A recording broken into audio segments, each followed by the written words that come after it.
1. The invisible weight of trying to control everything. Close your eyes for a moment and imagine yourself holding a thick rope, pulling it with all your strength. On the other side, something resists. You can't see what it is, but you feel the weight. With each pull, your body tenses more, your heart races, your breath shortens, and without realizing it, you begin to believe that if you let go of the rope, everything will collapse. This is how many of us live, pushing, forcing, and trying to shape reality by sheer will, as if life would only move if we controlled it with our hands. This relentless pursuit to control every step, every answer, every when, and every how carries a silent but deep weight. Quantum physics teaches us that everything in the universe is energy in motion. Our thoughts, emotion, and intentions create vibrational fields that interact with the reality around us. When we are aligned, this field flows like a calm river. But when we insist on rushing the universe, we emit a frequency of scarcity that communicates, now is not enough. This invisible message is not only picked up by the mind, but by our entire biological system. Neuroscience proves that in a state of anxiety, our body releases stress hormones like cortisol, which reduce our ability to think creatively and feel gratitude. Two essential keys to co-creating a new reality. And here lies the paradox. The more we try to control, the more we move away from the natural flow. It's as if we were shouting to the universe,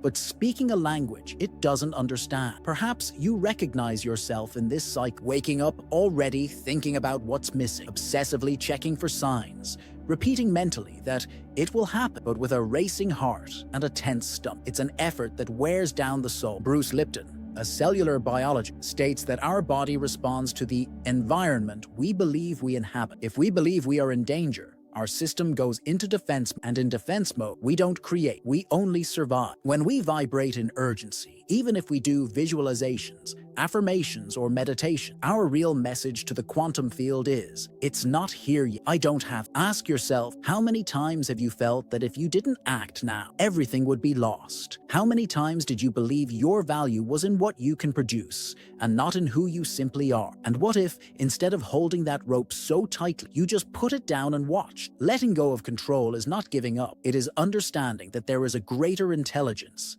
the quantum field itself, that responds not to your hurry, but to your coherence. When you release the need to control every detail, you open space for life to bring answers that you, intention, would not be able to see. Deep down, the attempt to control everything is a disguised fear. Fear that if you don't act, something bad will happen. But just as the soil needs time for the seed to germinate, your life needs moments of silence, waiting, and trust to bloom. Your body responds to the frequency your soul emits. And if that frequency is scarcity, that is what the universe will reflect. But if it is presence, gratitude, and openness, even before seeing the result, the field around you begins to reorganize. And perhaps the greatest liberation you can feel today is this: realizing you don't have to hold on to everything, that you can, indeed, relax your shoulders, take a deep breath, and trust that the now, even imperfect, is already enough to keep life moving. 2. The silent mistake of performative manifestation. Perhaps you've experienced this. Waking up,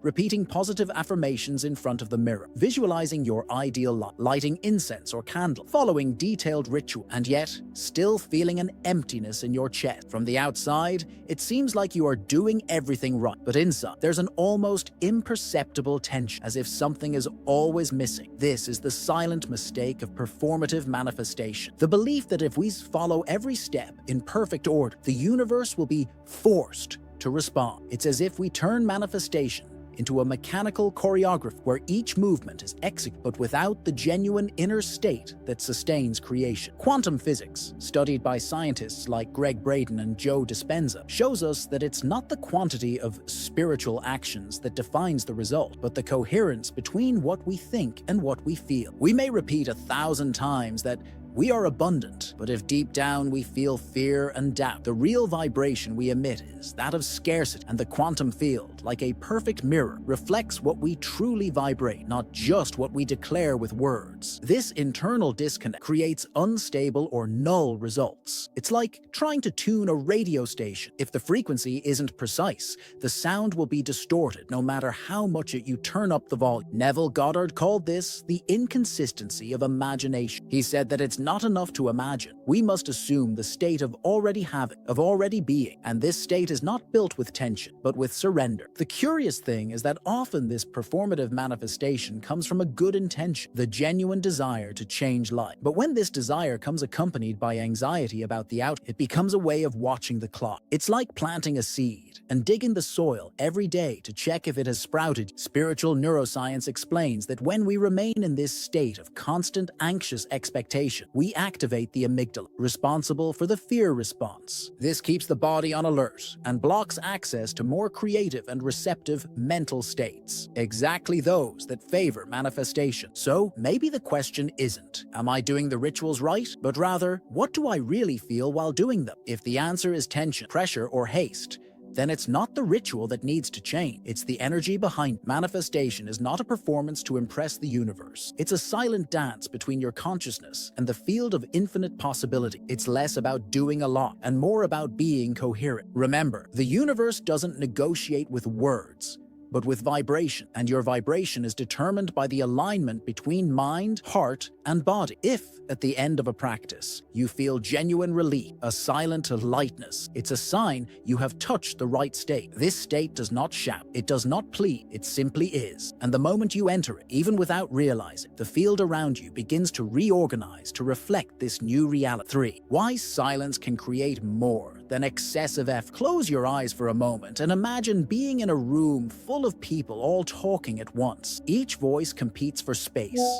Every sound tries to stand out. It's confusing, tiring, almost impossible to hear anything clearly. Now, imagine that same room, but in silence. You can hear your own breathing, the distant sound of footsteps in the hallway, the soft beating of your heart. Silence not only calms, it amplifies. It creates space for something new to be perceived. The quantum field works in a similar way. It responds less to the noise of repeated actions and more to the clarity and coherence that arise when we allow ourselves to be fully present. Joe Dispenza explains that when we enter states of silence and genuine presence, our brain waves change. We move from fast beta patterns associated with stress and constant vigilance to slower, deeper alpha and theta patterns, which facilitate the connection between mind and heart. And it is in this frequency that manifestation becomes natural, not forced. When you place yourself in silence, and here I'm not just talking about absence of sound, but an inner stillness, something powerful happens. Body and mind enter coherence. Your electromagnetic field expands, as shown in studies by the HeartMath Institute, and this expansion increases the likelihood of attracting experiences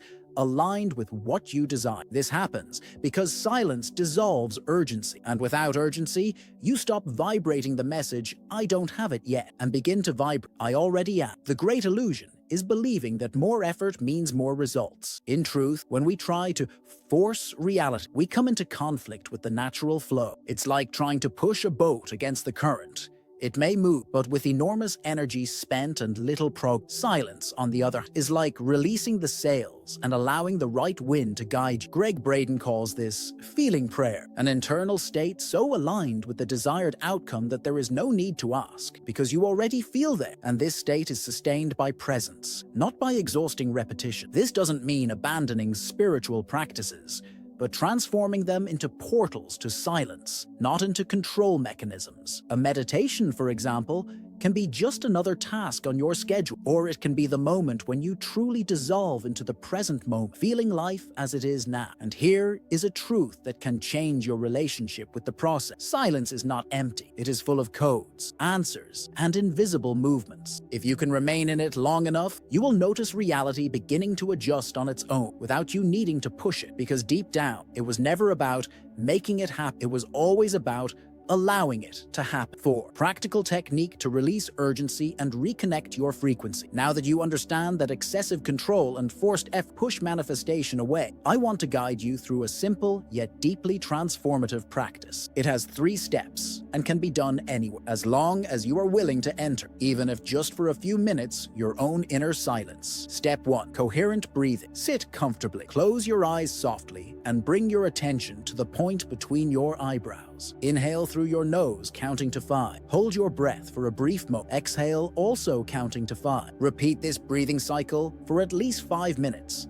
feeling that with each inhale, you receive calm, and with each exhale, you release tension. This technique stabilizes the nervous system, reduces cortisol production, and creates a physiological state of safety. It is the first step for the body to believe it can stop fighting and begin creating. Step 2. Activation of the emotional memory of wholeness. With your eyes still closed, recall a moment in your life when you felt completely at peace and safe. It doesn't matter if it was big or small. It could have been a simple day, a hug, a sunset. Feel the detail, the color of the light, the surrounding sounds, the smell, the temperature. Most important, feel the emotion that moment awake. This recollection is not just remembered, it is a reactivation of neural patterns signaling to the body that you already know this frequency of wholeness. It's like giving the quantum a sample of the vibration you want to sustain. Step 3. Clear intention without a deadline. Now, with your body calm and your heart expanded, bring to mind what you wish to manifest. Do not impose a when or how. Just see,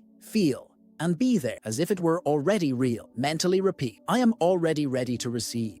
This phrase does not come from scarcity, but from acceptance. It communicates to the field that you are aligned, not because something is missing, but because the vibration of what you desire already exists within you. Remain in this state for a few minutes, allowing the feeling to be more important than the five. The metaphor of the river and the invisible force of the current. Imagine a river running through a valley. The water never stops. It's always moving, naturally flowing toward the sea. Now, imagine someone trying to swim against this current. At first, they might make some progress, but soon they feel exhaustion, weariness, the sense that no matter how hard they try, the progress is slow and forcing life is exactly like this, swimming against the current of the invisible river that carries everything we desire. This river is the quantum field, the greater intelligence beyond what the eyes can see, yet governing the dance of the universe. When we try to control too much, swim with haste and anxiety, we expend energy that could be used to expand, to create, to simply be. But when we learn to align with the current, this invisible force flowing within and around us, we discover another reality.